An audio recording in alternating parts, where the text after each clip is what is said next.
औज़ुबिल्लाहिमिनश्शैतानिर्रजीम बिस्मिल्लाहिर्रहमानिर्रहीम। क्लास 8 के स्टूडेंट्स, आज हमारा ये फ़र्स्ट लेक्चर है और फर्स्ट लेक्चर में हम पहला चैप्टर फर्स्ट चैप्टर इसके 2 पेजेस में जो डेफिनेशंस हैं इसको आज डिटेल से पढ़ेंगे।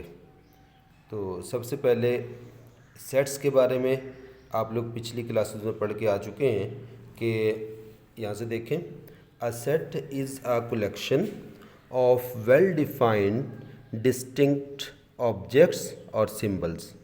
जो सेट है इसके लिए 2 कंडीशंस हैं, एक it should be well defined and distinct. 2 बातें, डिस्टिंक्ट भी होनी चाहिए और वेल डिफाइंड भी होनी चाहिए। 7th में आपने डिटेल से पढ़ी हैं, इसको मज़ीद हम डिस्कस नहीं करेंगे, बस इतना अपनी डेफिनेशन इसको याद कर लेने हैं कि set is a collection of well defined distinct objects और symbols. The objects are called its members और एलिमेंट्स। जो सेट में जितने भी अरकान हैं वो उसके जितने भी एलिमेंट्स, वो उनको हम ऑब्जेक्ट्स हैं, उनको एलिमेंट्स कहते हैं। डिफरेंट सेट्स हैं, इनको अपने याद करने हैं। सेट ऑफ नेचुरल नंबर, जो सेट नेचुरल नंबर हैं ये कौन कौन से? ये n से इसको डिनोट करते हैं और ये 1 से शुरू होते हैं, 1 2 3 4 5 6 and so on.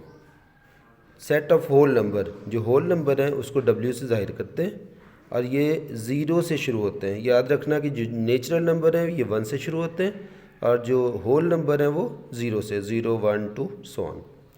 Set of integers, integers ऐसे सेट हैं जिसमें पॉजिटिव और नेगेटिव दोनों रकमें होती हैं। 0 दरमियान में 0, एक तरफ पॉजिटिव वाली रकमें दाईं साइड पे और बाईं साइड पे हम नेगेटिव वाली रकमें। इनको कंबाइन करके भी लिखा जा सकता है, जिस तरह यहाँ पे कंबाइन करके लिखा हुआ प्लस माइनस, इस तरह इनको भी लिखा जा सकता है, 0 +-1 +-2 +-3 and so on.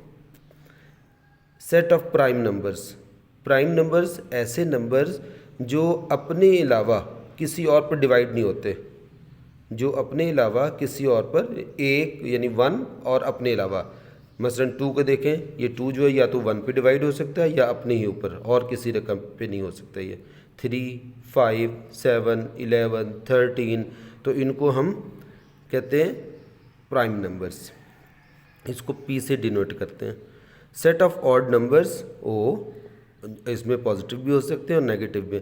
Odd number ऐसे नंबर्स को कहते हैं जो 2 पर डिवाइड नहीं होते हैं, और जो 2 पर डिवाइड हो जाएं उसको हम इवन नंबर कहते हैं। इवन नंबर 2 से +-2 +-4 +-6 जो 2 पे डिवाइड हो जाते हैं। Set of rational numbers, rational numbers ऐसे नंबर्स को कहते हैं जो P/Q के फॉर्म में लिखे जा सकते हो। मिसाल के तौर पर ये जो P/Q है रैशनल नंबर्स, लिखते हैं P and Q belongs to Z।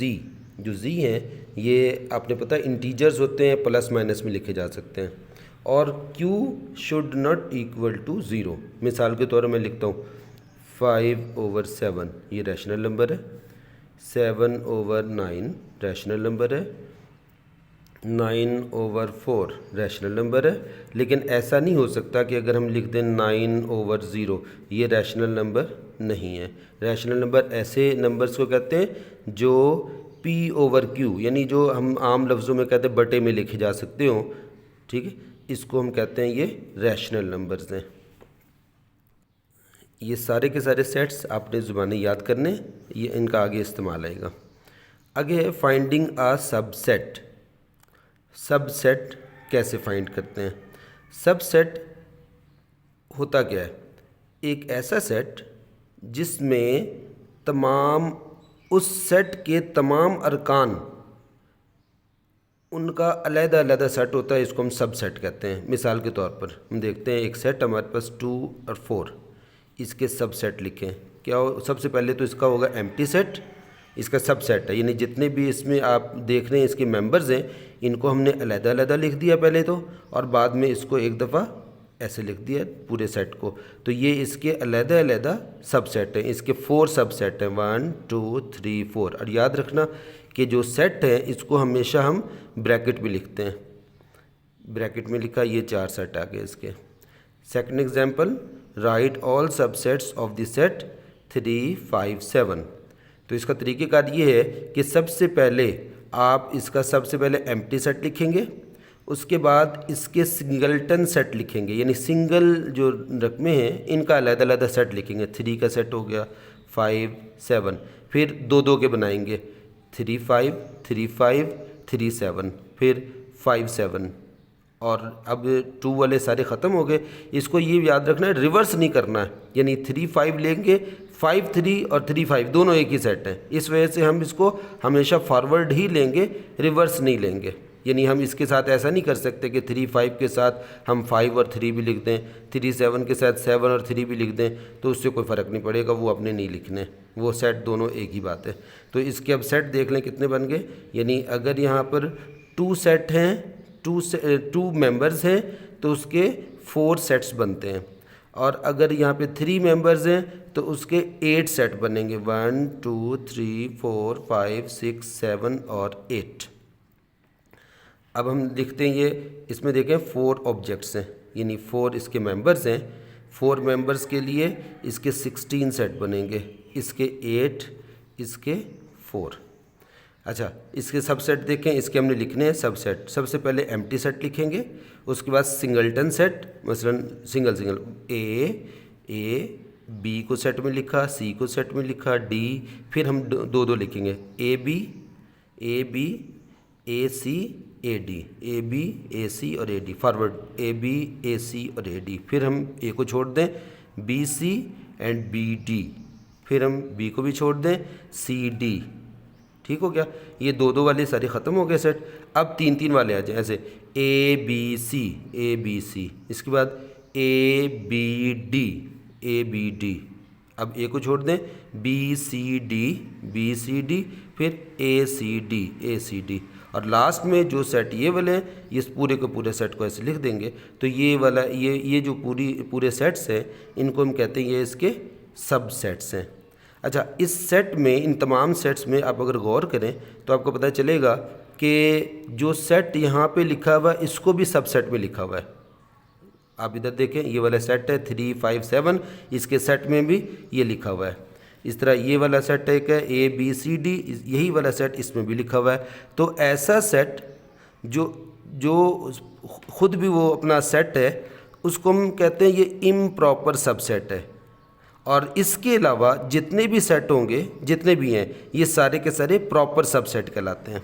इसमें भी देखें, ये वाला जो ये सेट खुद बजाते खुद जो है ये इम्प्रॉपर सबसेट है, और ये वाला जो है ये सारे के सारे यहाँ से यहाँ तक इसके प्रॉपर सबसेट हैं। यानी 2 किस्म के सबसेट होते हैं, एक प्रॉपर सबसेट और एक इम्प्रॉपर सबसेट। तो जो प्रॉपर सबसेट है, ये यहाँ पर इस सेट को अपने अलावा जितने भी इसके बाकी सेट हैं, इसको हम कहते हैं ये प्रॉपर सबसेट हैं। आगे प्रॉपर सबसेट की डेफिनेशंस भी हम करेंगे। अब इसको पढ़ लें ज़रा डेफिनेशन को। जी, proper subset, if A and B are 2 sets, A और बी 2 सेट्स हों, एंड एवरी एलिमेंट, यानी ए और बी से मुराद है कि हमारे पास एक ये सेट है और एक ये वाला सेट है, एक सेट ओरिजिनल है और एक ये वाला सेट है। If A and B are 2 sets and every element of set A is also an element of set B, but at least one element of the set B is not an element of set A। यानी जो B है उसका कम से कम एक element ऐसा होना चाहिए जो सेट A का ना हो। Then set A is called proper subset of set B। It is denoted by A, और इस तरह लिखेंगे B, and is read as set A is a proper subset of set B. इसकी examples मैं आपको कॉपी पे समझाता हूँ। जी बच्चों, ये एग्जांपल्स देखें, इस सेट के इस डेफिनेशंस के मुताबिक आप देखते जाएं। लिखा हुआ है if A and B are 2 sets. हम लिखते हैं यहाँ पे ए और बी 2 सेट हैं, ए और बी 2 सेट हैं। लिखा हुआ है कि if A and B are 2 sets and every element of set A is also in an element of set B. Set A के और सेट बी के हम देखें दोनों एलिमेंट्स, इसके एलिमेंट्स हैं ए बी सी डी, इसके एलिमेंट्स हैं ए, सी और डी। इसके तमाम के तमाम एलिमेंट्स, इनके तमाम एलिमेंट्स इसके अंदर मौजूद हैं। इसको हम कहेंगे कि जो सेट बी है ये सब सेट है ए का। बी के तमाम अरकान ए में मौजूद हैं। हम इस सेट को, सेट बी को सेट ए का सबसेट कहेंगे। इस पे देखें, सी में ए बी सी, इसके तमाम अरकान इसके अंदर मौजूद हैं। हम कहेंगे C is a subset of A. इसी तरह ये देख लें, A B D, set D जो है ये इसके तमाम अरकान इसके अंदर मौजूद हैं। हम लिखेंगे D is subset of A. इसी तरह E is subset of A, F is subset of A. हम एक और सेट लिखते हैं, देखें इधर मैं लिखता हूँ W is A C D F. अब इसमें देखें जो W है इसमें A भी है, यहाँ पे A से देखें, इसे कंपेयर करना हमने। A मौजूद है, C भी मौजूद है, D भी मौजूद है, लेकिन F इसमें मौजूद नहीं है, तो हम ये सबसेट नहीं होगा। हम इसको लिखेंगे W is not subset of A। ये सबसेट की डेफिनेशन, और इसको आप इसको यहाँ से समझ लें। ओके, इंशाल्लाह नेक्स्ट हम इसके आगे पढ़ेंगे। तो फ़िलहाल आप लोगों ने ऐसा करना है, अभी ये लेक्चर आप लोग याद कर लें, इसको समझ लें। कल जो सेकंड लेक्चर होगा इसमें मैंने आपको एक्सरसाइज करवानी है, ठीक है। ये जो सेट हैं, ये वाले सेट, ये आप लोगों ने ज़ुबानी अच्छी तरह से याद करने हैं। ओके, अल्लाह हाफिज़।